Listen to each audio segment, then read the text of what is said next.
जलियांवाला बाग हत्याकांड 106 साल बाद भी कम नहीं हुआ दर्द। शहीदों के परिवार आज भी मांग रहे अपना हक। जलियांवाला बाग हत्याकांड को अमृतसर हत्याकांड के नाम से भी जाना जाता है। 13 अप्रैल 1919 को हुआ था।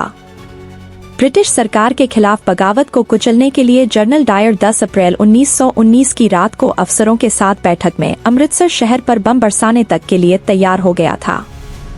13 अप्रैल 1919 के दिन हुए जलियांवाला बाग हत्याकांड की 106वीं वर्षगांठ पर एक बार फिर शहीदों के परिवारों का दर्द उभर आया है। उनका कहना है कि शासन प्रशासन और आम लोग इस दिन जलियांवाला बाग पहुंचकर शहीदों को नमन करते हैं, लेकिन इसका दूसरा दुखद पहलू यह है कि बरतानवी हुकूमत की गोलियां झेलने वाले उन रणबांकुरों के वंशजों की हालत के बारे में चर्चा नहीं होती। उनके वारिसों को न तो कोई पहचान मिली, नहीं उनको स्वाधीनता सेनानी परिवार का दर्जा दिया गया। आज तक बाग में कितने लोग शहीद हुए उनका भी सटीक डाटा सरकार उपलब्ध नहीं करा सकी है। अपनों को खोने के बाद पीढ़ियों तक गुर्बत का दंश झेलने वाले परिवार के लोग आज भी खिन्न मन से संघर्ष कर रहे हैं कि शायद उनकी कभी सुनवाई हो। जलियांवाला बाग शहीद परिवार समिति के प्रधान महेश बहल के दादा लाला हरिराम बहल भी जलियांवाला बाग में शहीद हुए थे। उनके बेटे नैनीश बहल समिति के महासचिव हैं। वे कहते हैं कि उनके नसीब में तो संघर्ष ही लिखा है। साल 2008 तक तो इस हत्याकांड बाग में मारे गए लोगों को शहीद ही नहीं माना जाता रहा। हमने लंबी लड़ाई लड़ी तो सरकार ने यह माना, लेकिन आगे परिवारों को स्वाधीनता सेनानी परिवार नहीं माना गया।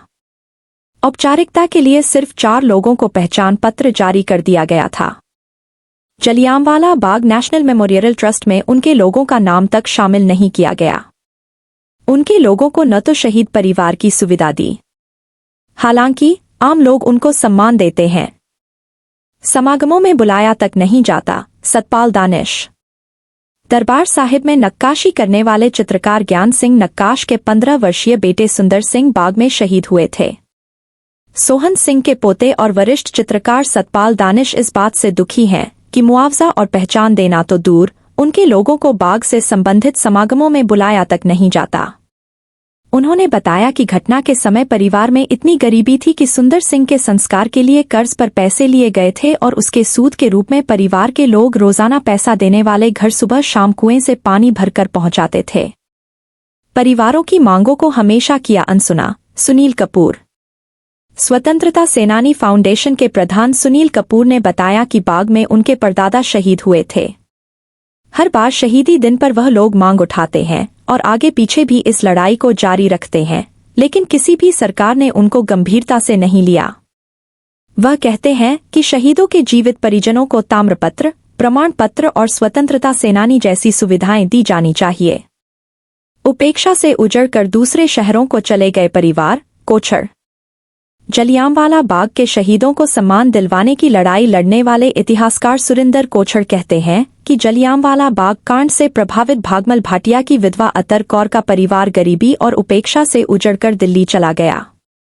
वह कहते हैं कि भागमल भाटिया के बेटे सोहन लाल भारतीय घटना के वक्त मां की कोख में थे। बाद में तत्कालीन प्रधानमंत्री इंदिरा गांधी ने उनको जलियांवाला बाग के अभिमन्यु का खिताब दिया था। 1984 के दंगों में अमृतसर के सुल्तानविंड रोड स्थित सोहन लाल भारती की बिजली की दुकान को दंगाकारियों ने जला दिया था। इसके बाद यह गैरतमंद परिवार दिल्ली चला गया।